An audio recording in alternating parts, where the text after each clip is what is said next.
et l'alimentation pour l'avenir. Cette émission, ce plateau spécial se tient dans le cadre de la Journée mondiale de l'alimentation. Vous le savez, se nourrir aujourd'hui revêt des enjeux économiques, politiques, environnementaux et même culturels.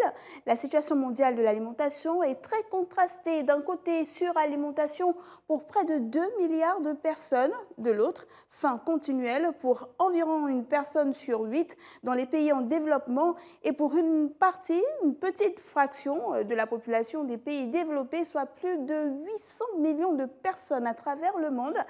Alors, Elder Moutéa, vous êtes coordonnateur du bureau sous-régional de la FAO pour l'Afrique centrale. Vous êtes le représentant de cette organisation au Gabon et à Sao Tomé et Principe depuis décembre 2016. Merci d'avoir répondu à l'appel de Gabon 24. Merci beaucoup. Nous allons parler ensemble de cette journée internationale. Alors, le 16 octobre de chaque année, le monde célèbre la journée mondiale de l'alimentation dont le thème cette année est Agir pour l'avenir, améliorer la production, la nutrition, l'environnement et les conditions de vie. Qu'est-ce qui a motivé la FAO dans le choix de cette thématique? Merci beaucoup. La journée mondiale de l'alimentation 2021 marque le 76e anniversaire de la FAO, qui c'est l'Organisation des Nations Unies pour l'alimentation et l'agriculture. Il marque aussi la 41e édition de cette célébration. Et comme vous avez dit, le thème c'est agir pour l'avenir, améliorer la production, la nutrition, l'environnement et la qualité de vie des citoyens.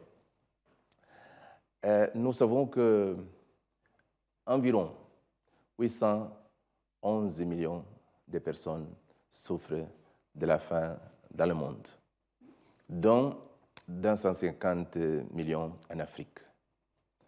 Ce thème est donc d'une actualité et d'une prévalence très crucial, parce que c'est un moment pour réfléchir sur nos systèmes alimentaires et penser sur la possibilité de changement de paradigme, notamment par rapport à 4 objectifs principaux. Le premier, c'est améliorer la production, notamment augmentant la productivité et cultivant davantage de la nourriture localement. Malgré la disponibilité, malgré l'abondance de terres agricoles non cultivées en Afrique, la majorité des pays importent des aliments. Le deuxième objectif, c'est améliorer la nutrition, promouvant des régimes alimentaires sains, diversifiés, équilibrés et riches en nutriments. Le troisième, c'est améliorer l'environnement par un engagement global pour la préservation de la base de ressources naturelles qui soutiennent la vie dans la planète, notamment le sol, l'eau, la forêt, la faune et des autres éléments importants de la nature.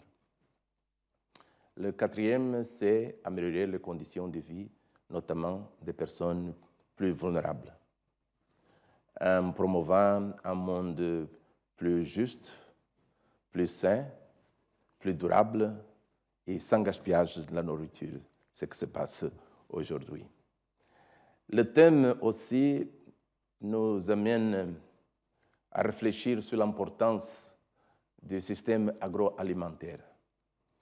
Comme vous le savez, le système agroalimentaire emploie environ 1 milliard de personnes dans le monde, plus que tout autre secteur.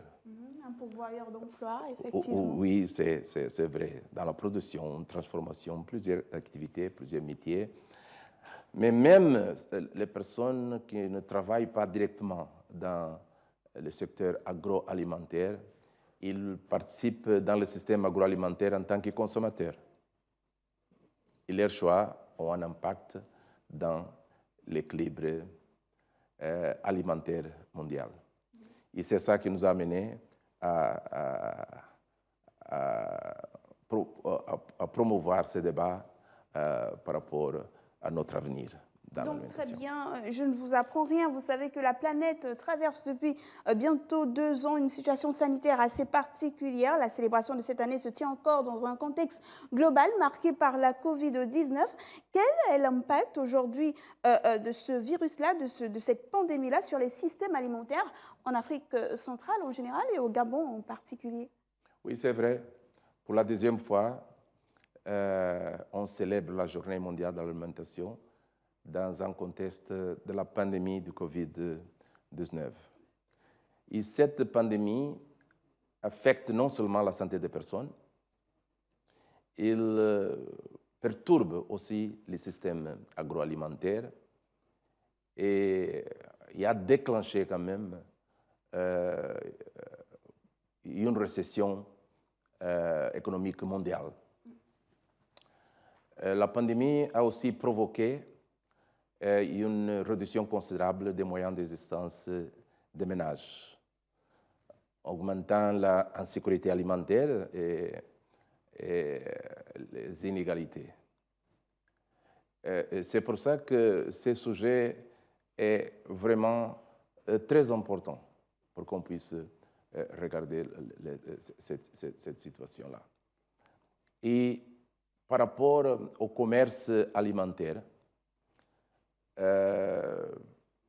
au niveau national et international, il a subi une forte baisse en raison des mesures restrictives que les gouvernements ont adoptées.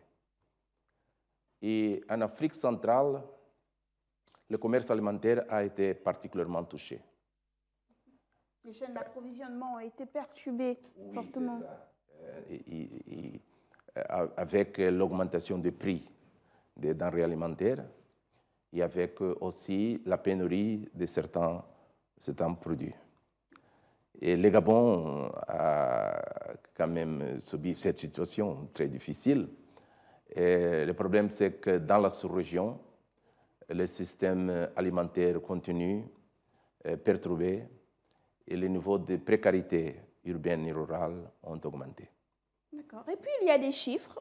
D'après le dernier rapport de 2021 sur l'état de la sécurité alimentaire et de la nutrition dans le monde, vous l'avez dit dans vos propos préliminaires, 811 millions de personnes souffrent encore de la faim dans le monde. Quelle est la situation en Afrique centrale et quels sont les principaux facteurs de cette situation-là? Oui, comme j'avais mentionné avant, dans le monde, c'est 811 millions, en Afrique 250 millions, en Afrique centrale, plus de 52 millions de personnes sont affectées par l'insécurité alimentaire et nutritionnelle. Quels sont les facteurs qui permettent cet état des choses? Il y a plusieurs facteurs. Les 3 facteurs plus importants sont le conflit. Okay? On parle aussi de la production, mais le facteur qui accélère cette vague négative, c'est le conflit, les changements climatiques et les crises économiques et crises sanitaires. C'est vrai, dans une région comme la nôtre, où nous avons la terre qui est très, très fertile, nous avons la forêt qui est diversifiée, nous avons aussi la faune qui est terrestre et aquatique qui est riche. Nous avons aussi des précipitations qui sont abondantes dans la plupart des territoires. C'est vraiment regrettable que on se trouve dans cette situation avec 52 millions de personnes qui souffrent de la faim. Donc 52 millions qui souffrent de faim en Afrique centrale. Quelle est la réponse de la FAO face à cette situation et quel bilan peut-on retenir de vos interventions dans la sous-région et au Gabon jusqu'à ce jour? Oui. Le mandat de la FAO, c'est d'éradiquer la faim et la malnutrition dans le monde. Et pour remplir ce mandat, la FAO est représentée dans chaque pays de la sous-région, avec un bureau et avec des experts, des techniciens.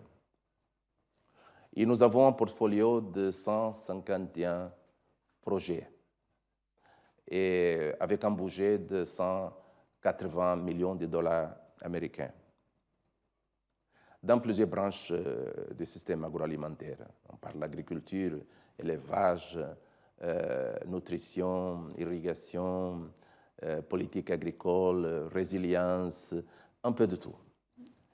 Et nous avons plusieurs activités, 151 projets. Mais je peux mentionner quelques projets si vous voulez. Allez-y. OK, je vais mentionner 3, par exemple. Au niveau sous-régional, il peut être 3 au niveau du Gabon. OK, c'est mieux. Au niveau sous-régional, je peux mentionner les classes vertes pour une production innovante, ludique, éducative et nutritive. C'est un projet que bénéficient 3 pays, le Gabon, le Congo et le Cameroun. Ils travaillent au milieu scolaire, c'est pour préparer l'avenir.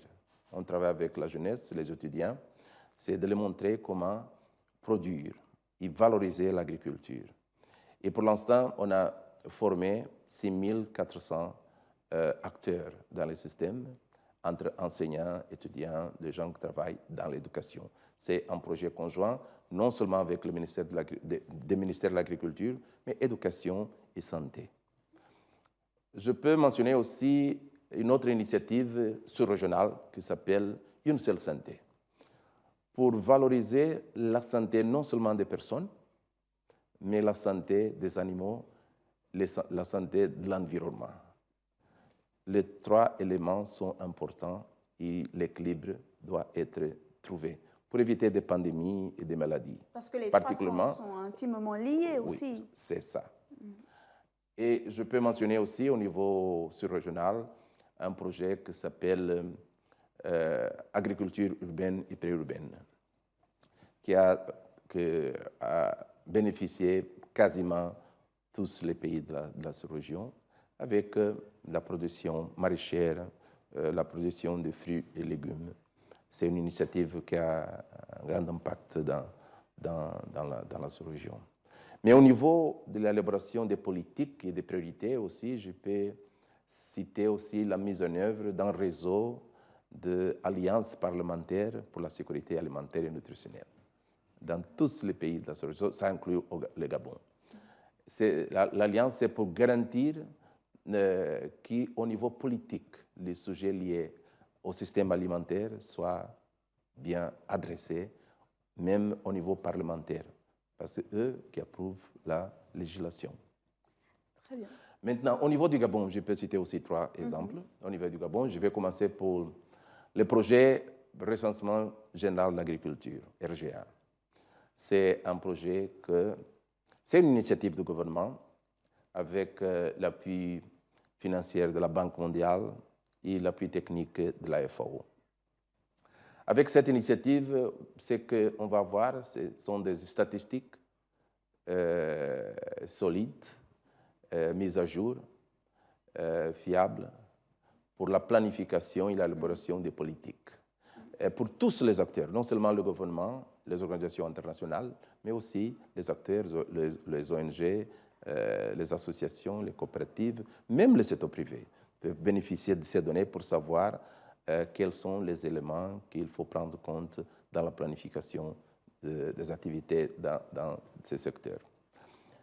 La deuxième initiative que je vais citer ici, c'est une initiative récente dans le cadre de la COVID-19. Elle s'appelle Gabon Famille Verte. C'est une initiative du gouvernement à travers le ministère de l'Agriculture, avec l'appui de la FAO, qui encourage les ménages, les familles à faire de l'agriculture, notamment des micro-jardins, dans le contexte de la pandémie. Le confinement a permis d'avoir un peu de temps, un peu plus de temps pour faire quelque chose. Et on a encouragé avec une distribution de semences et d'assistance technique au niveau avec la FAO et des techniciens du ministère de l'Agriculture. Et ce projet a bénéficié 15 000 personnes. C'était très bien. Et on vient de terminer la première phase. La deuxième phase va être lancée d'ici à 2-3 semaines, qui va bénéficier 40 000 personnes. C'est une bonne initiative. Mais avant qu'on change de question, je pense que je peux parler de troisième initiative. Le troisième projet, oui. C'est une initiative très importante. C'est un partenariat avec les services pénitentiaires du Gabon. Une initiative avec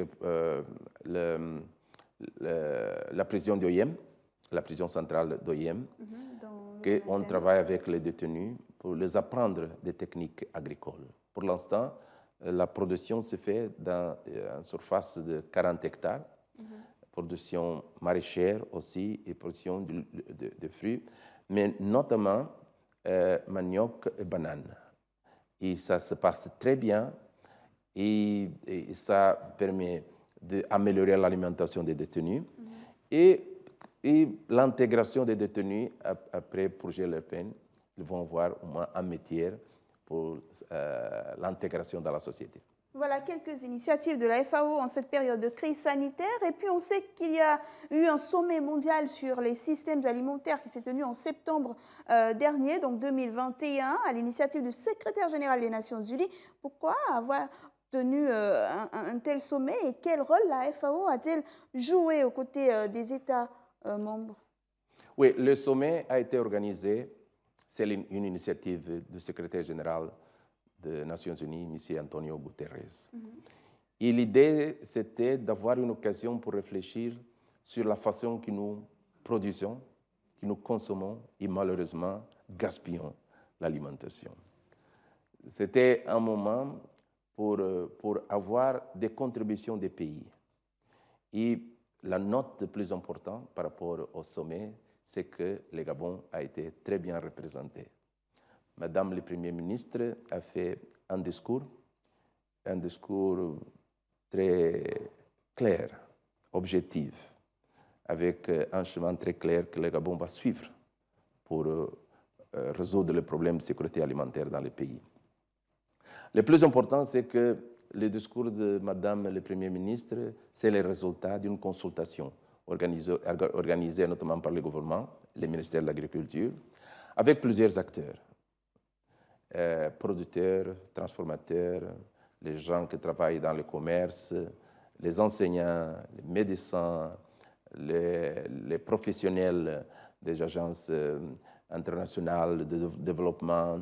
Tout le monde a été, même le peuple autochtone a été consulté par rapport à quelles recommandations. Maintenant, Madame le Premier ministre a fait le discours en présentant quelle est la vision du Gabon avec cette diversité. Quelle est la vision du Gabon par rapport à l'avenir du système agroalimentaire au Gabon. C'était vraiment une occasion très importante pour montrer que les systèmes agroalimentaires sont complexes et qui sont multi-acteurs. Tout le monde a une responsabilité dans le développement des systèmes agroalimentaires. Alors, quelle est, au-delà de tout cela, au-delà de ces activités que vous avez énumérées tout à l'heure, l'ambition de la FAO pour le développement de l'agriculture au Gabon, finalement? Vous nous avez parlé des classes vertes, mais au-delà, il y a des acteurs qui exercent dans le secteur agricole et qui souvent ne sont pas très soutenus ou ne savent pas quoi faire. Donc finalement, quelle est la politique de la FAO pour encourager l'agriculture au Gabon, pays richement béni de façon naturelle de par sa pluviométrie et ses ressources en termes de terre, de sol? Oui, vous avez très bien dit. Le Gabon est un pays riche, avec un sol de qualité très fertile, avec une forêt aussi très riche, avec la faune, avec les précipitations aussi abondantes. C'est pour ça que le Gabon, le grand défi pour le Gabon, c'est de diversifier son économie par l'agriculture.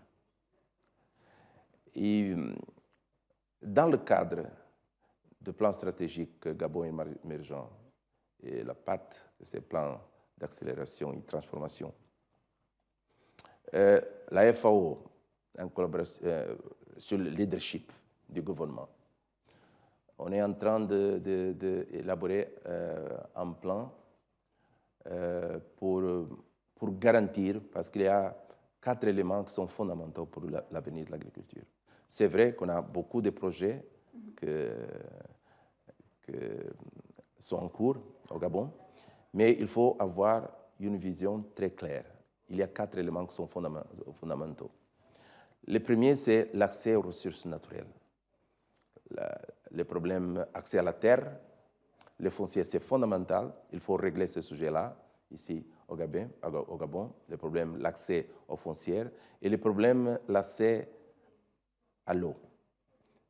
On ne parle pas de l'eau de la pluie, on parle d'avoir des infrastructures pour avoir l'accès régulier à l'eau pour l'irrigation, pour l'agriculture, mais aussi pour l'élevage. Le deuxième, c'est accès à la technologie. Et on travaille avec les instituts de recherche, avec les universités, pour développer des technologies, des techniques spécifiques pour les conditions climatiques du Gabon. Et les transmettre aux producteurs. Parfois, on produit, mais ça reste dans le papier, il faut le produire et le transmettre aux producteurs. Là, c'est un grand défi, c'est le deuxième défi, très important. Le troisième défi, c'est accès au marché. C'est difficile parce qu'il faut transformer l'avantage comparatif en avantage compétitif. Parce que nous avons l'avantage comparatif, comme on a déjà mentionné. Mais il faut être compétitif dans le marché. Et pour être compétitif, il faut avoir la qualité, il faut avoir la certification, il faut avoir la transformation et il faut développer des infrastructures de conservation et avoir des accords au niveau des accords commerciaux. C'est très important. Et on travaille là-dessus avec, comme je disais, avec le gouvernement pour ce troisième pilier. Mais il y a le quatrième, c'est accès au crédit. Parce qu'on recommande aux acteurs pour faire des investissements dans de nouvelles technologies, plus durables, plus productives, mais c'est où qu'ils vont trouver l'argent pour faire l'investissement. La façon la plus durable, c'est à travers le crédit. Il faut avoir un schéma d'accès au crédit pour les producteurs, notamment les jeunes. Il faut intéresser la jeunesse avec de nouvelles technologies, la digitalisation, parce que l'agriculture moderne est digitalisée maintenant. Il faut les convaincre que l'agriculture, c'est un bon métier, ce n'est pas le métier des échoués, c'est un métier de l'avenir. Et l'accès au crédit, c'est essentiel pour qu'on puisse vraiment avancer de façon durable. Elder Moutéa, avant de nous séparer, peut-être la dernière question. Donc, on le sait, la pandémie de la Covid-19 a mis en péril la capacité de millions de personnes à s'alimenter à travers la planète, d'une part en détruisant les systèmes de production et les chaînes d'approvisionnement, et d'autre part en détruisant des millions d'emplois, vous l'avez dit. Alors finalement, fin zéro en 2030, mythe ou réalité? Est-ce que c'est encore possible? Oui, pour le système des Nations Unies, c'est clair que c'est possible. Mais il faut, comme je disais avant, un changement de paradigme. Il faut identifier les priorités.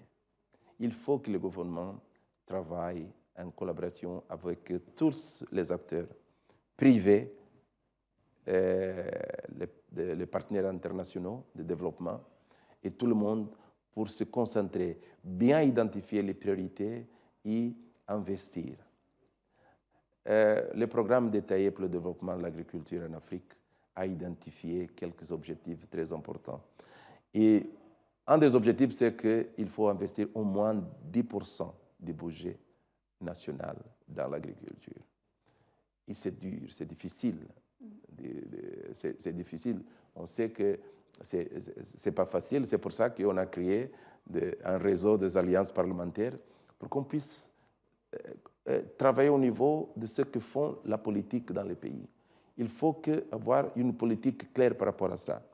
Si nous avons le courage de prendre des mesures audacieuses et communes, on peut atteindre l'objectif 1,0 d'ici 2030.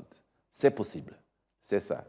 C'est possible, c'est ce qu'on retiendra. Merci à vous, Elder Moutéa. Nous rappelons que vous êtes coordonnateur du bureau sous-régional de la FAO pour l'Afrique centrale. Vous êtes le représentant de cette organisation au Gabon et à Sao Tomé et Principe. Merci de nous avoir suivis. Dans tous les cas, il va falloir transformer les systèmes alimentaires pour que la sécurité alimentaire, une meilleure nutrition et une alimentation saine et abordable soit une réalité partagée par tous. Restez sur Gabon 24. Quant à moi, je vous dis modestement au revoir et à très bientôt sur nos antennes.